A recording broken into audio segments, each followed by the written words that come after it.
Okay. So you saw all the questions? You looked over them all or just some of them? I saw them all. Like I was saying, these are some of the best questions I've ever seen. You know, they're so well thought out, and they also really make you think about your own life, you know? So yeah, I appreciate them. I was looking at them this morning going, God, I hope I have something to say. Because I noticed in your podcast, you like, in most interviews, you put people on the spot. So I was like, well, it's better to just let her know ahead of time. Yeah, you know, that's so funny that you say that. I don't think I put them on the spot, but I am terrible at planning the questions. It always comes off really fake when I do. So I just kind of see how it rolls, you know, and it does go into certain places. But I think also having done it for so many years, I kind of know how to direct it, you know. But this is real stuff. This is about, you know, who the person is, not like what their script writing career is. So this is great. Yeah, and I guess at the end, if you want to ask me more, like, I guess why I like films, I could answer that. Why don't I ask you right now? Why do you like film? I like films because I think, well, they're obviously stories, but I really think they're stories about us as people. Yeah. And I think the best stories are where people are trying to tell a part of themselves or what they hope the world is or should be. Yes. And I can always tell when I watch a movie if the person is being fake or if they based it on what someone else has said or what someone else has done. And it just, when I see a movie like that, I just get disconnected. Yeah. Yeah. Are you a writer yourself? I assume that in addition to being a physics major and definitely a journalist, you're also a screenwriter, yes? Yes, my favorite genre is science, space travel, science fiction. Do you have a favorite genre or? Space travel and science fiction. My favorite genre is psychological thriller, you know? So would that be like cop, or would it just be anything, cop movies or horror, or how No, would you? no, it's a psychological thriller being like, let's say one person wants to get power from somebody else. So this could be a corporate psychological thriller. It could be a courtroom psychological thriller. It's that idea that, you know, I guess I'm very interested in how people manipulate other people, at least when I'm watching it on screen. In real life, it's terrible, but it's Oh, really fun to there's watch. a show I think you'll like called Billions. Yes, yes, yes. Billions is really cool. Yeah, I'm just, yeah, so that kind of stuff is intriguing to me. Yeah, it's cool. Well, and so you've been listening to the podcast for a while, or when did you start listening? A few months, so I started on episode 700, and I currently now. So I think the last one I listened to 3 was Turning 20, where you were being interviewed, Yeah, and then Change is Inevitable, and then Allergic to Mediocrity, I think. cool. And also if you want to go back and listen to any, I think around 666, to be honest, was where it got really different and interesting, because that's where the lockdown happened. And that's where the Zoom interview started. And believe it or not, I think they're better. I don't know why. And I was able to get sort of better people. And also the discussion that was going on at the time is, you know, as far as like, you know, people were getting sick, and also people were protesting, and sort of bringing that into the conversation was also interesting. So I would recommend, if you want to hear any back episodes, start at 666. 666 was, I did with the writer of The Omen, the writer and director of The Omen, just the writer of The Omen. And he was so great. He also did Willy Wonka and the Chocolate Factory. And yeah, so that's a really special one. So before then, the interviews were in person? They were always in person at my studio in Studio City. And I had to close down the studio in July of 2020. And, you know, that was a little bit sad, but you know, life, things change and you have to pivot, you know? Change is inevitable, right? The change is inevitable. Or Exactly. it should be inevitable. Some people are change. Right. Right. Oh my God, yeah. Well, that's nothing you can tell the person. They just have to figure that out for themselves, right? Exactly. Exactly. You know, there's something, your mom will probably attest to this, like, you know, you live long enough, you get more and more flexible, believe it or not, because you start realizing like you're just a small person in a very big world. And, you know, things aren't always going to be the way you planned or the way that you grew up. You know, things change and you've got to change with it, you know, and accept it and be in the moment with it too. So I do think getting older actually even helps with that even more. Don't you think it would be kind of boring if everything we planned went according to plan?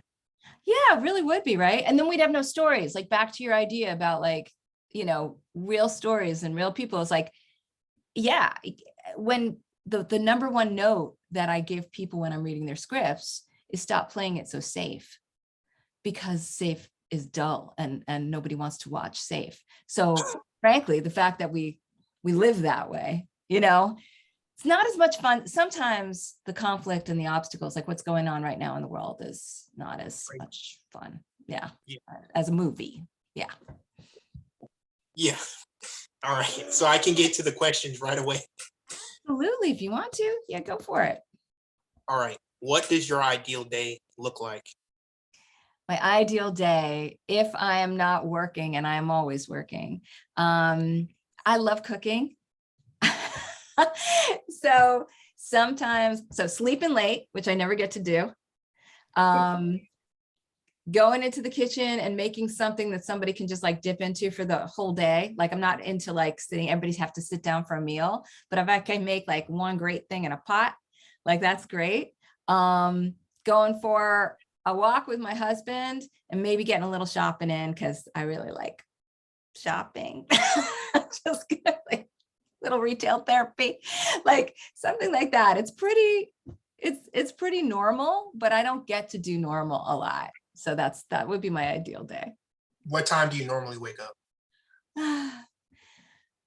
Well, like for example, this month, I'm very lucky. I am coaching producers from the MIA market. That's a European film market. And they are all over the world. And I'm coaching them via Zoom starting at 9 a.m. So that means that at 8 a.m. I have to be reading their material, which means, of course, waking up at 7:30, and I'm not a morning person. So yeah, my days can be like that a lot, where I wake up, have coffee, start reading, start preparing, so I can really focus with my clients and give them the notes that they need. Yeah. So yeah, I normally wake up at around 8:39. I'm not a morning person either. I wish I could wake up at maybe 10, 11, but you know, our work culture is like, you know, the average 9 to 5. So most people get up in the morning, unfortunately. Right. And I always thought like more successful I get, the later I'll get to sleep in. And actually that is the opposite. You know, I really miss the days when I just like had like an afternoon job and I just sleep in, and you know, I just miss that. Yeah, simpler, huh? Yeah. It's funny. I always tell my younger siblings that when people are like teenagers, they just want to grow up. But then when people grow up, they just want to be teenagers. It's true. The whole grass is greener thing. It really is. That is very true. All right. 2, what did you want to be when you were younger? Is it the same as now as screenwriter/consultant? Oh God, no. I did I other kids were, you know, listening to what music was popular at the time, and I was listening to show tunes. I saw my parents were really big on me seeing tons of theater, and we had like, I mean, I would just listen to albums from popular shows. So I got really into theater. I started apprenticing at theaters when I was much too young to do it. I lied about my age and ended up apprenticing at a local theater when I was 13 years old. I started auditioning locally in Boston when I was 16 years old. And so that by the time I was in my 20s, like I was doing a lot of regional theater and summer stock and things like that. That's what I thought I wanted to do, ironically, until I came out to LA. And I came out to LA, and camera work is what it's all about in LA, not theater. And I found out I looked horrible on camera. I was terrible on camera. I hated being on camera. And I was like, oh, okay. So that's not what I'm going to do if I want to stay in LA. And I liked LA, had great weather. And I was like, oh, I wonder what else I want to do. And again, there's the pivot. Yeah, change, right? Yeah. I don't think I'd be good like on camera in front of a lot of people either. I'm not sure I can do that. Oh, well, when you are a really successful television journalist someday, on top of being a successful screenwriter, you will have to get over that. Oh yeah, I guess I do, huh? Yeah. Yeah. Yeah, I'll eventually have to deal with it someday. Yes, exactly. I should write that down. Have to get over that fear. Yeah. Yeah. Look, I have to get over the camera stuff a lot than what I do, right? I do a lot of interviews, and like every time though, I hate it, but I do it, and eventually you get better at it. You really do. You just kind of, but that doesn't mean I want to act on camera. I never want to act on camera. That's for sure. I notice in interviews, most people like to see the person Mhm. versus Yeah. it just audio. You think part of that is just to get the connection, or? Yeah, I think you learn a lot from people's eye contact and body language. Yes, absolutely. No, okay. All right. 3, who are you most inspired by and why? Well, Or I have to why? say today I am very inspired by you. Oh, I think what you're doing is so cool, so interesting. I don't know. It's kind, and yet it also has sort of a real specific goal in it. And I'm very inspired by you. The 2 women who inspired me the most were my mother, who was, I mean, it's ridiculous. Like trying to follow in this woman's footsteps is crazy. She started out she had no money. She was raised by a single mom. She worked her butt off. She ended up at Harvard Law School. She, as she was a raging feminist, she was a pain in the ass. She would go into any situation and immediately declare she's fixing something when other people didn't know it was broken. And she was gorgeous, so she was a huge influence on me. My first stepmother she was only my stepmother for 5 years. But she was also a big influence. Her name is Janet Marie Smith. And I don't know if you're a baseball fan. Are you a baseball fan at all? She ended up redoing all of the stadiums all over the country that are really well known. Baltimore, Fenway Park, Dodger Stadium. And she is actually in the Baseball Hall of Fame. So she's an architect and urban planner. And she's done all that. And it's amazing because I watched her not only do this great work, but she also went and had a really beautiful, healthy life and family. And she was a real model for me too. So my mother and my first stepmother. that's good. It's always nice. I think it's always nice to be inspired by someone else. Yes, absolutely. You've inspired me too, because, well, I'm going to be honest, 735 episodes. I mean, I started a few months ago. That's a lot. It's a lot. Yes. I have your book, Oh, Coffee Break Screenwriter. It's in my other room, but I have it. Thank you. Yes, I bought it. Unfortunately, because of the pandemic, they limit the quantity of stuff you can buy on Amazon. I was going to buy multiple copies, but oh well. Oh, dude, I'll just send you another one signed. Okay. Okay. Okay. Thanks. Who would you love to meet, and what would you ask? Now, for this one, I'd like to ask my interviews. It can even be a person who's dead, but let's obviously assume if they were alive, they'd be the same as they were. Like, I would want to meet Stephen Hawking. I don't know if you've heard of him. And what would I ask? Yeah. What would I ask? Can I change it to who would I want to meet and what would I say? Yeah. What would you say? Yeah, that would work too. Okay, because this is going to be, I don't know if you're going to like this answer, but believe it or not, Hillary Clinton.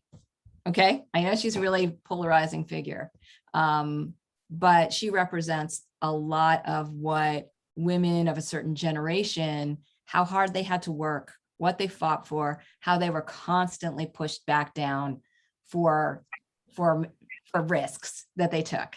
So even though she's polarizing, I have a lot of admiration for her. And my mom passed away really believing that she was going to be president.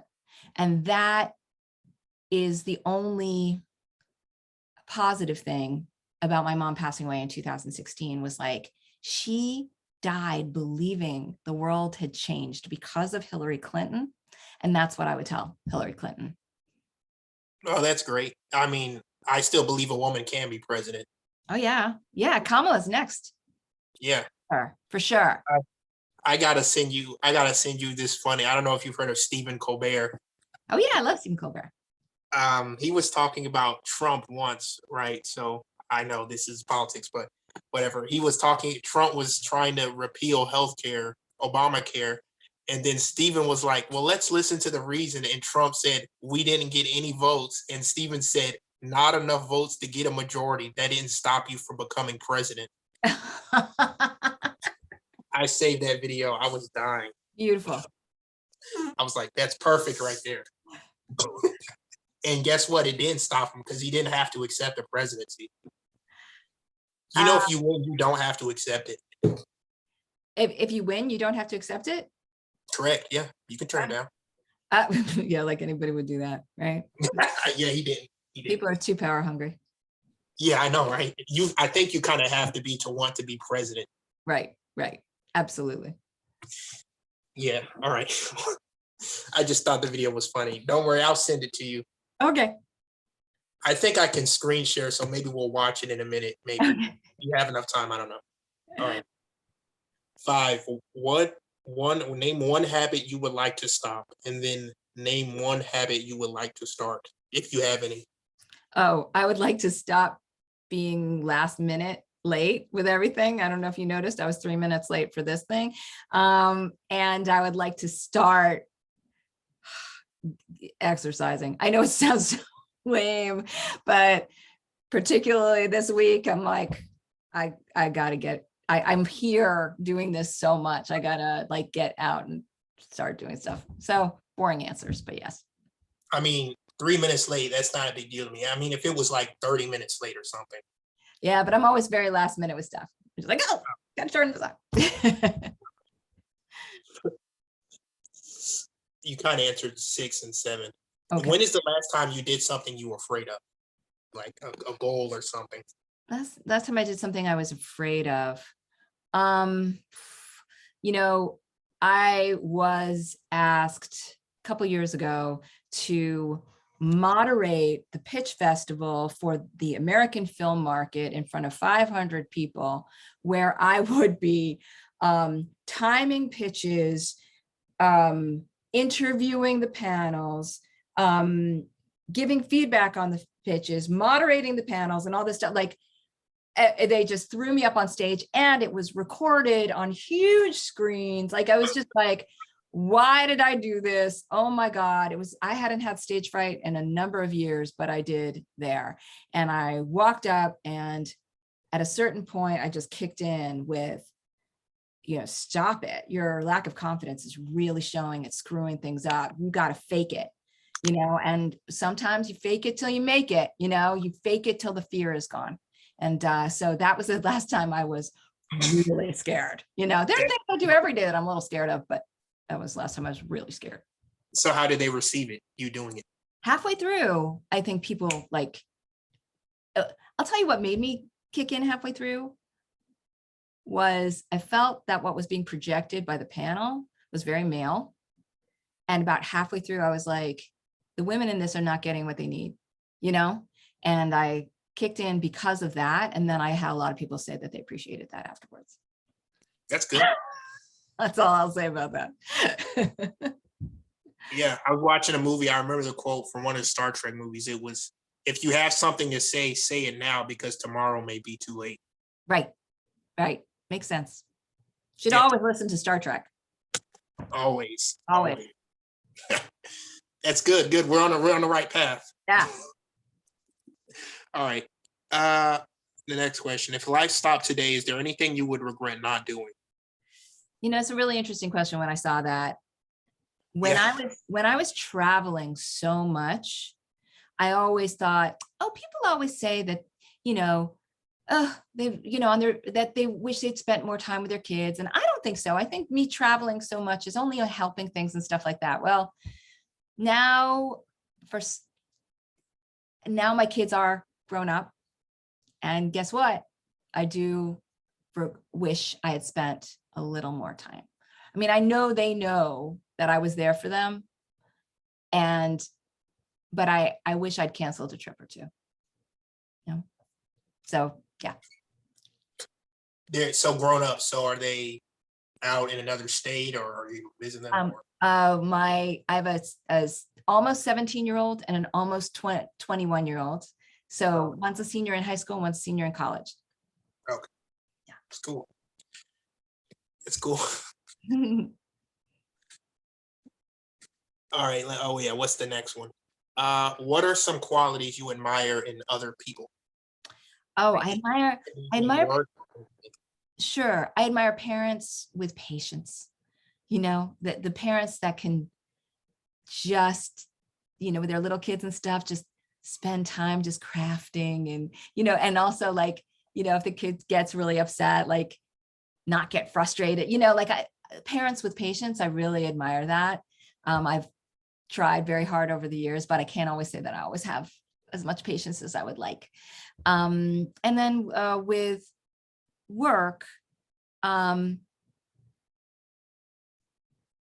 admire I admire people who are chill, you know, who, Relax.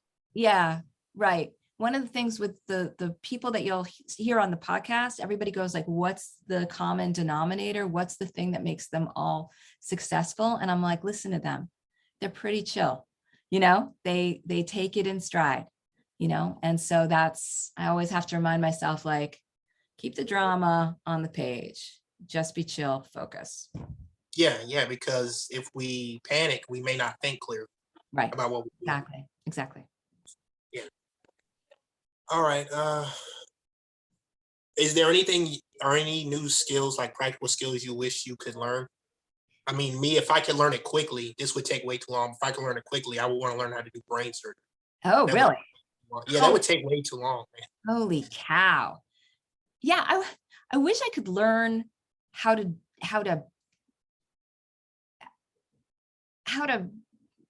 run or do a sport, you know, like I'm such an unathletic person. Oh, I'm going to take that back. I know. I wish I could learn how to follow a dance routine and just be really good at that. Like I can do some moves, but I can't follow a routine. Like I wish I could learn how to be a great dancer right away. That's what I want. Yeah. I think dancing is a sport. I think it is. You're right. Yes.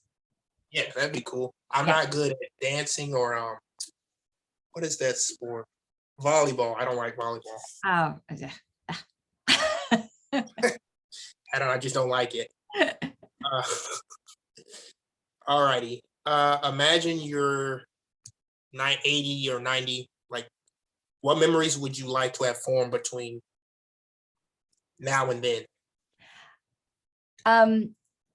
I have some great memories of my life right now. I've traveled, I've worked, I've done all kinds of great things, right? Like that I'm fine about, like, those are my memories. So I'm hoping that if I'm 80 or 90, that it's all memories of what my children have done, and how they followed their passion, how they achieved their dreams, or how they were on their way to achieving their dreams. I know some people might say, like, I want to look back and think about grandchildren and stuff. I just want to make sure my kids were like in the middle of whatever they're passionate about. And that's what I want to look back. It's like, oh, remember when they did that great thing. So I hope will be my memories. Yes, we can all hope. I think it'll be your memories. Yeah. Thank you. I hope. Yeah. Okay. Do you have a favorite movie or book? I should say, broaden that to story. Do you have a favorite story? Oh, that's interesting. Favorite story.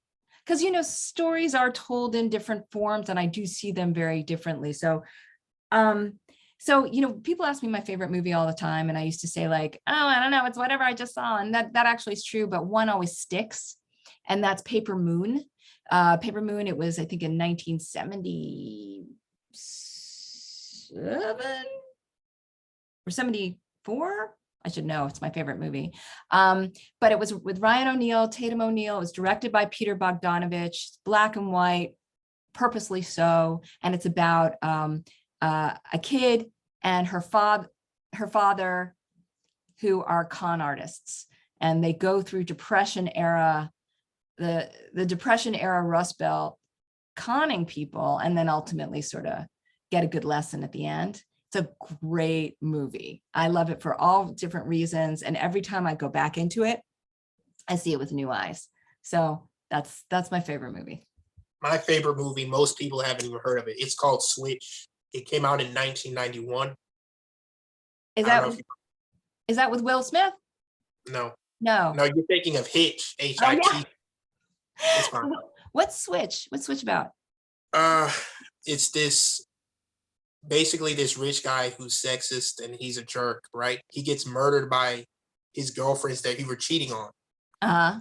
He gets reincarnated, but the devil and God make a wager with his soul, and they say, you're sexist and no woman has ever really loved you. So you as reincarnated, you're going to have to find a woman that loves you, not just loves your body, but loves you, right? And at first he's succeeding, doing his little sexist thing. And then the devil said, this is too easy. So we're going to give him a real test. And guess what the test is? What? He turns him into a woman. There you go. Right. Wait a minute. Is it with Ellen Barkin? Yes. Oh, I have seen that. I know exactly what you're talking about. It is a good movie. Yes. Cool. Yes, she does a good job too. Okay, cool. Yeah, I loved it because I was like, well, first off, there are a lot of sexist people, number one. And number two, I think that if we could somehow switch bodies or lives, then we would understand each other better. Yep. I think you're absolutely right. Makes sense. Yeah, I think that's my theory on why sexism exists, is because it's like you can't put yourself in their shoes, or maybe you don't want to. Sure. Absolutely. Sexism, racism. It's like, yeah, people are so self-centered, they don't get it until it happens to them. Yeah, I know. Remember we were talking about politics earlier. One of the reasons I just dislike politicians is because they're so disconnected from most people. Right. That's true. They make like $200,000 a year. I'm like, that's way too much money. Right. They should have to make just what everybody else is making, so they really understand. It's a good. Yeah. Nancy Pelosi's worth like 200 million. 200 million? Really? Yes. They're allowed to own stocks. So, and lobbying is legal. So, yeah. That's way too much money. I mean, I would pay the minimum wage. Yes, right. They're serving the people, They would be so mad, but I would just be like, I don't know what to tell you. Yeah. There you go. You took the job. You said you wanted it. Right? I think I would be more loved than they are, probably, if I did that. Oh, yeah. Well, I vote for you for president. How about that? You can change everything. Yep, change everything, make people see better. I'll put that on the list of things to do. All right. If you can make one change in the world, what would it be? Now, do you think it will be what you just said, get rid of maybe hatred or bigotry, or would it be? I'm sort of a practical person. So if I could make one practical change right now that is doable, it would be vaccination requirements, mandatory vaccination, because I don't think we need to be in the position that we're in economically. I just think, boom, kids should feel safe in school. Yeah. So that would be the practical thing I would do right now. You got yours? Like you got vaccinated? I absolutely did. Yes. Got yours? Yep. Good. Yeah, immediately. They were free anyway, so. Yeah, what the heck? Right. Yeah. I mean, if I could make one change, this is impractical, but it would probably be to end poverty, because I think that causes a lot of problems. Absolutely. It's, But it's funny, it's the small changes that beget the big ones. So you have to do the thing that you can do right now. Like, what could you actually do that could help end poverty, You know what I mean? So it's like, because otherwise it's just too Broad. big and you're just like, I'll just go back to, Okay, more practical. Mhm. yeah. So it's like every day I think you have to like think about whatever you're doing, what's the practical good that comes out of that, Anyway, that's Yeah, fun. yeah. Yeah. That's good. You taught me something, yeah. You got to be idealistic, but Mhm. realistic. Right. Right. All right. Yeah, I get you. If money was no object, is there anything you would do that you haven't done before? If I money think was you said no shopping. object, yeah, if money was no object, I know a lot of people would say the travel and stuff like that. I got to do that, right? So I would like buy like a vacation home, like a beach home, and so I could be alone.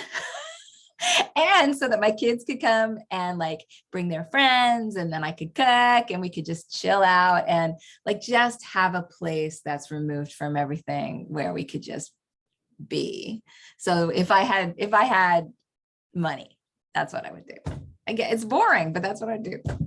But it's truthful, so that's what matters. If money was no object, I'd probably have a house too.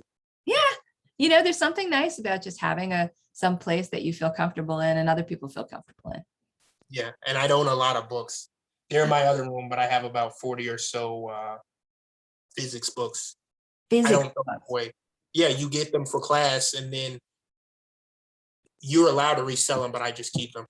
Unbelievable. So, there's so many interesting, because you said sci-fi is your jam, right? And I think like being somebody who knows physics, and understanding the science behind things like multiverses and string theory and all that, great stories come out of that. I read a lot of that kind of stuff where it's clear nobody knows what they're talking about. Even I don't know what they're talking about, but I can tell they don't know what they're talking about. So like I would really lean into like your love of physics and your love of story and see what comes out. Yeah. When you teach your classes, do you recommend for them to write about subjects they already know about, or? It's not only subjects that they know about, but it also like they think their own lives are boring. And I always think they're really interesting. Like they'll be like, there's a cop and there's a reporter and there's a lawyer and there's like, I'm like, wait, are you a cop, a reporter, lawyer? No. What do you do? I'll be like, well, I work in a factory. Okay. What is the strangest thing that could happen in that factory? What's the most horrifying thing? What's the most exciting thing? And they usually come up with something that is way more original than anything we've seen on screen. So yeah, it's like dig into what you're doing, who you are right now. Yeah. Yeah, because I think, like I said earlier, I think the most interesting stories are what we write about ourselves. Yeah. Yeah. I think the only difference between real life and stories is in stories you tend to cut out like the boring parts. I have this little theory called conservation of detail, right? If you ever watch a cop show or anything, you never see them do paperwork. You never see them drive place to place. You never see them use the bathroom or sleep. It always cuts because no one wants to see that. True. I absolutely, I like that. Conservation of detail, my friend. Yes. Yeah. Have you noticed that in most Yeah. movies? And you're right. It is real life with the boring parts cut out. Yeah. And that's sort of my job, is to cut out people's boring parts. Yeah, because no one really wants to watch like paperwork like that. That would be so lame. Nope. You know how quickly I would fall asleep if most cop shows were just paperwork or traffic stops. Right. Exactly. Nobody. Right. Exactly. But what's the most interesting thing that could happen at a traffic stop? They'd watch that. Yeah, they would. Yeah. But not all the paperwork comes after. Yeah, you're right. Yeah. All right. And this is my final question. Okay. How do you want to be remembered in life? I want to be remembered as somebody who helped everybody tell their best story, in whatever form that is. But that's how I'd like to be remembered. Great. Well, those were all my questions. What did you think of them? I think your questions rock. I think they're really good. And everybody should have to answer them to really dig into who they are and what they want in life. Like, this is something I would give to people randomly and be like, here, why don't you take a little inventory of yourself? You know, I love them. Thank you so much for including me in this. I really, really appreciate it. Thank you. You're welcome. You're welcome. No problem. I'm glad you took the time to do this. I mean, I didn't know what you would say because you're busy all the time. Yeah, but it was, you know, look, how can I say no? This is an incredible project. And I want to shout out to your mom, Sylvia, and wish her the best and tell her that she has an amazing son. All right, I'll tell her. Okay. All right. All right. And I'm about to end it. And since you're the one recording, you're going to get a copy of the link. So you'd have to send it to me. Absolutely. It'll be downloadable and all that stuff as soon as it comes in. So probably look for it by the end of the day. Okay. Okay. And you actually would send a signed copy of your book to me? Absolutely. Absolutely. Send me your address. And Sam, also what I'd like to offer if you're interested. So I've got a writing TV class coming up in September online. I've got a writing feature film class coming up in, what is it? At the end of October and into November. I would like to offer you one of those, my treat. If you're interested in taking one of those classes, would you like one? I mean, I can't afford it, but if I could, I would take it. Yeah. It's my treat. I'm scholarship Oh. you. All right. Oh yeah, I take it. Yeah. So which one? Say those two again. Writing TV or writing feature film? Which one do you want? TV. TV. All right. Look, that starts next Saturday. Okay. So Okay. I'm going to send you all the information for that. All right. It's on Zoom. And if something takes you away from it, you can't attend live, you'll get the recordings as well. So don't worry. All right. Okay. That sounds great. Yeah. All right. Great. Then I'll see you next Saturday and I'll send you the recording today. All right. Thank you. All right. Have a nice day. You too. Bye-bye.